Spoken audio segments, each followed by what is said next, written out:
जय हिंद साथियों। स्वागत है आप सभी का सत्या एक्सेलेंट यूट्यूब चैनल पे। आज की डेट में हम कवर करने वाले हैं आईटीआई के क्वेश्चन जो कि डीसी जनरेटर से क्वेश्चन है और ज़्यादातर परीक्षाओं में पूछे जाते हैं। तो जितने भी छात्र एग्जाम देने जा रहे हैं आप इन क्वेश्चनों को एक बार जरूर देख कर जाइएगा, क्योंकि ये कुछ ऐसे भी क्वेश्चन है जो बार बार परीक्षाओं में पूछे जाते हैं। तो चलिए साथियों, क्वेश्चन स्टार्ट करते हैं और जानकारी पसंद आती है तो इस वीडियो पर एक लाइक जरूर कीजिएगा। पहला क्वेश्चन आपके सामने जहां पूछा जा रहा है कि डीसी मशीन के आर्मेचर कोर को पटलित शीट से बनाया जाता है जिससे जिससे क्या हो सके। तो एक चीज तो यहाँ पर कन्फर्म है, आप सभी को मालूम होना चाहिए कि डीसी मशीन के आर्मेचर कोर को पटलित शीट का बनाया जाता है। अब रीजन यहाँ पर पूछा जा रहा है, तो रीजन इसका ये होता है कि जो भंवर धारा हानि होती है जिसको इंग्लिश में ईडे करंट लॉस बोला जाता है, इसके मान को कम करने के लिए किया जाता है। और एक चीज और भी ध्यान रखिएगा, यदि भंवर धारा का मान कम होगा तो डीसी मशीन में होने वाली जो हानियां होगी उसका मान कम हो जाएगा, जिसमें साथियों डीसी मशीन की दक्षता जो होती है, इसको इफिशियंसी बोला जाता है, वो बढ़ जाती है। अब यहाँ पर क्वेश्चन के अनुसार पूछा जा रहा है कि जिसमें जिसमें क्या होता है, जिसमें साथियों होता है भंवर धारा निम्न हो जाती है, मतलब कि कम हो जाती है, अर्थात घट जाती है। ऑप्शन नंबर सी हमारा क्वेश्चन के अनुसार बिल्कुल करेक्ट आंसर हो जाएगा, मिला लीजिएगा।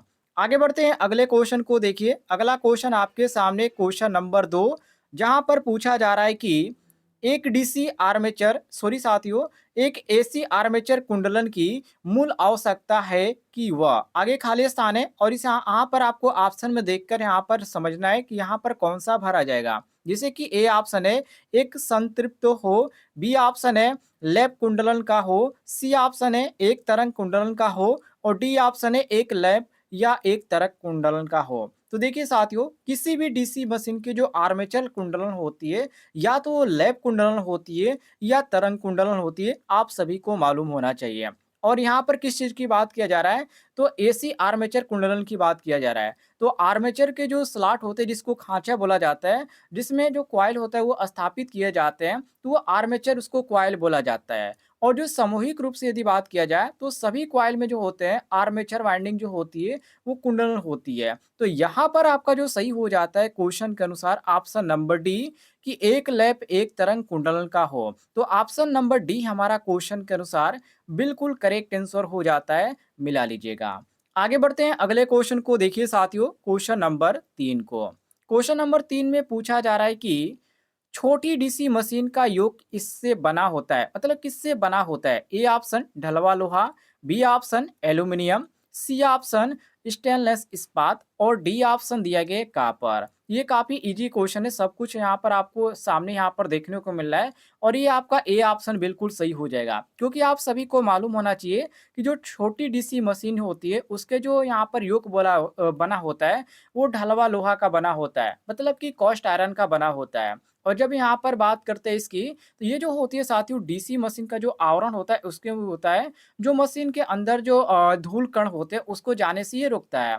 अब यहाँ पर बात करते हैं छोटी मशीन के लिए, तो हो गया कास्ट आयरन। अब बड़ी मशीन की यदि पूछ दिया जाता है तो आप क्या करेंगे, तो बड़ी मशीन का जो योग की यदि बात की जाए तो उसमें सिलिकॉन स्टील का बना होता है। ये दोनों चीज़ें आप ध्यान रखिएगा कि ये जरूरी नहीं है कि छोटी का ही पूछ सकता है, बड़ी का भी पूछ सकता है। तो दोनों चीज़ें इसलिए मैंने आपको बता दिया। तो ऑप्शन नंबर ए आपका बिल्कुल करेक्ट आंसर हो जाएगा, मिला लीजिएगा। आगे देखिए अगले क्वेश्चन को, क्वेश्चन नंबर 4 को। साथियों क्वेश्चन नंबर 4 में पूछा जा रहा है कि डीसी जनित्र द्वारा अपने आर्मेचर कुंडलन में जनित्र प्रत्यावर्ती विद्युत वाहक बल को किस उपकरण के माध्यम से दृष्टि धारा में परिवर्तित करता है। वेरी वेरी इंपॉर्टेंट क्वेश्चन है साथियों। देखिए इसको समझने की चीजें, ऑप्शनों को देख लीजिए ताकि आपका जो भी कंफ्यूजन होगा वो खत्म हो जाएगा। ए ऑप्शन दिया गया सर्फी वलय, बी ऑप्शन दिया गया दृष्टिकारी, सी ऑप्शन दिक परिवर्तक, और डी ऑप्शन दिया गया इनमें से कोई नहीं। तो देखिए साथियों इसमें जो आपका सही हो जाएगा ऑप्शन नंबर सी हो जाएगा, दिक परिवर्तक। क्यों, देखिए दिक परिवर्तक जो होता है वो एक यांत्रिक दृष्टिकारी होता है, सबको मालूम होना चाहिए। और इसका कार्य क्या होता है, इसका कार्य होता है डीसी को एसी में और एसी को डीसी में बदलना। और इसका काम एक और भी चीज में लिया जाता है, जो कि वोल्टेज का परिवर्तन करने में। इस चीज को भी आप ध्यान रखिएगा। तो ऑप्शन में जो आपका दिया गया ऑप्शन नंबर सी, ये हमारा क्वेश्चन के अनुसार बिल्कुल करेक्ट आंसर हो जाता है। आगे देखते हैं अगले क्वेश्चन को। अगला क्वेश्चन आपके सामने क्वेश्चन नंबर 5, जहां पर पूछा जा रहा है कि आर्मेचर मशीन का भाग आगे खालिस्तान है, जैसे कि ए ऑप्शन पीछे का पश्च आग्रह, और यहाँ पर दिया गया है स्थिर, और सी ऑप्शन देंगे घूर्णिया, और डी ऑप्शन देंगे कंपन। तो देखिए साथियों, आर्मेचर मशीन का जो एक जो घूमने वाला भाग होता है जिसको घूर्णिया भाग बोला जाता है, ये जो होता है साथियों, दो इसमें बेरिंग होती है और दो बेरिंग के बीच ये टिका होता है। और यदि बात करें इसकी मोटाई की, तो मैंने आपको शायद जब मैंने नीमी पैटर्न पर जो क्वेश्चन हल कराया था उस समय भी आपको बताया था। इसकी जो मोटाई होती है एमएम में होती है, जो कि 0.3 से 0.5 एमएम मोटी होती है, जो कि ये जो होती है सिलिकॉन की जो होती है बनी होती है, सिलिकॉन इस्पात की ये पत्तियां होती है जो कि वृत्ताकार होती है। और ये जो होते हैं यहाँ पर जो आपका ऑप्शन में दिया गया कि आर्मेचर मशीन का जो भाग है वो कौन सा है, तो इसमें आपका घुड़िया जो यहाँ पर दिया गया है ये आपका बिल्कुल सही हो जाता है, वृत्ताकार। सी ऑप्शन आपका बिल्कुल करेक्ट आंसर हो जाएगा, मिला लीजिएगा। आगे बढ़ते हैं अगले क्वेश्चन को। देखिए, किसी भी क्वेश्चन में आपको किसी प्रकार का डाउट हो तो कमेंट बॉक्स में पूछ लीजिएगा, आपको जानकारी मिल जाएगी। अगला क्वेश्चन है कि दिष्ट धारा अर्थात डीसी वैद्युत मोटरों में कार्बन ब्रशों का उपयोग किया जाता है। सब कुछ यहाँ पर आपसे यहाँ पर कंफर्म किया है, मतलब कि किया जाता है, कोई भी दिक्कत नहीं है। तो क्वेश्चन में पूछा क्या जा रहा है, आपको बताना क्या है, पहले इस चीज को समझिए। दिष्ट धारा में दिष्ट धारा विद्युत मोटरों में कार्बन ब्रशों का उपयोग किया जाता है, मतलब किसके द्वारा किया जाता है, इसका यहाँ पर रीजन यहाँ पर पूछ रहा है। तो देखिए, ये ऑप्शन दिया गया है कि दिक् परिवर्तन के दौरान उत्पन्न होने वाले चिंगारियों को रोकने के लिए, बी ऑप्शन है कि विद्युत धारा प्रवाहित होने के लिए पथ प्रदान करने के लिए, और सी ऑप्शन है दिक् परिवर्तक को अर्थात कम्यूटेटर पर कार्बन निक्षेप को हटाने के लिए, और डी ऑप्शन है उपयुक्त में से कोई नहीं। तो इसमें जो आपका सही हो जाएगा साथियों, ऑप्शन नंबर ए सही हो जाएगा। मैं आपको बता देता हूँ, यहाँ पर जो आपका सही हो जाएगा ऑप्शन नंबर ए बिल्कुल करेक्ट आंसर हो जाएगा। रीजन क्या है यहाँ पर ए ऑप्शन सही होने का, तो आप सभी को मालूम होना चाहिए कि जो डीसी होता है अर्थात जो दिष्ट धारा होता है, वो विद्युत मोटरों में कार्बन ब्रशों का उपयोग जो होता है वो दिक् परिवर्तक के दौरान जो उसमें चिंगारियां उत्पन्न होती है उसको रोकने के लिए किया जाता है। और ये जो होता है विद्युत मशीन में दिक् परिवर्तक का रोटर और जो बाहरी परिपथ होता है उसके बीच एक संयोजन युक्ति होती है जो धारा का आदान प्रदान करती है, और ये दिशा परिवर्तन के दौरान ही उत्पन्न होती है इसमें जो चिंगारियां, और इसी को रोकने के लिए हम ज्यादातर इसका प्रयोग करते हैं। इस चीज को आप नोट कर लीजिएगा। ऑप्शन नंबर ए आपका बिल्कुल करेक्ट आंसर हो जाएगा।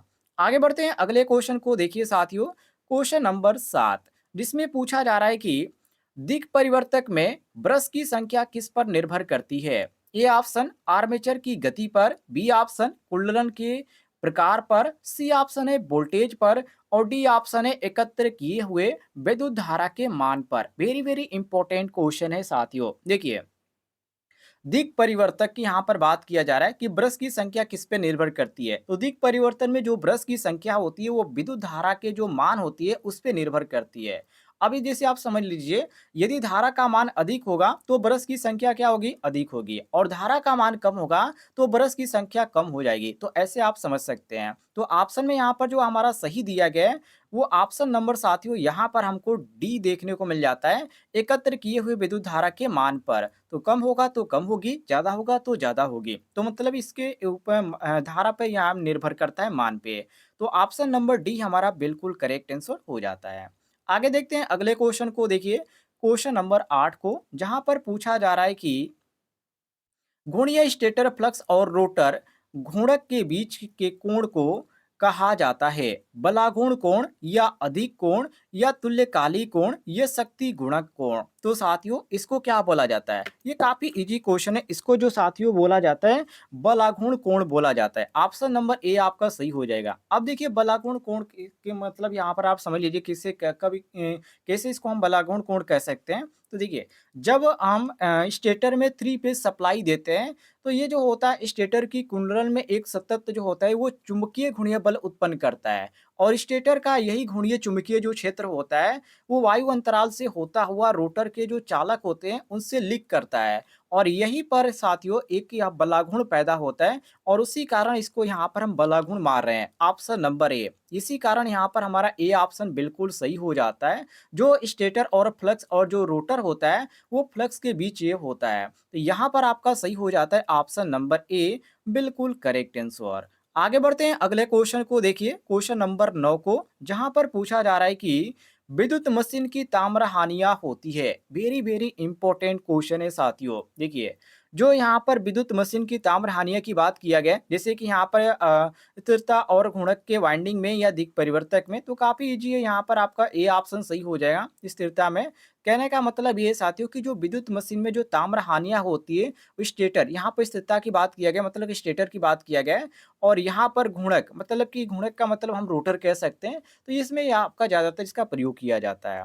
तो ये आपका जो सही हो जाता है ऑप्शन नंबर ए बिल्कुल करेक्ट आंसर। आगे बढ़ते हैं अगले क्वेश्चन को देखिए क्वेश्चन नंबर यहाँ पर आपका आ जाता है 10 जहाँ पर पूछा जा रहा है कि डीसी जनरेटर की फील्ड वाइंडिंग सामान्यतः बनी होती है मतलब किस चीज की बनी होती है माइका का या ताम्र का या कास्ट आयरन का या कार्बन का। तो देखिए साथियों डीसी जनरेटर का जो कुंडलन होता है ये सामान्यतः यदि बात किया जाए तो ताम्र के तार का ये बना होता है। रीजन क्या होता है रीजन इसका बनाने का ताम्र का क्योंकि ताम्र के तार का जो प्रतिरोध होता है वो कम होता है काफी जी आप सब लोग समझ सकते हैं इसलिए यहाँ पर इसका हम प्रयोग करते हैं। तो ऑप्शन में यहाँ पर हमारा बी ऑप्शन बिल्कुल करेक्ट आंसर हो जाएगा। यदि आपको किसी भी क्वेश्चन में किसी प्रकार का डाउट हो तो कमेंट बॉक्स में पूछ लीजिएगा आपको जानकारी मिल जाएगी और जानकारी आपको अच्छी लग रही होगी तो वीडियो पर एक लाइक कीजिएगा और वीडियो के नीचे आपको एक रेड कलर का बटन दिख रहा होगा सब्सक्राइब वाला उसे जरूर दबाइएगा।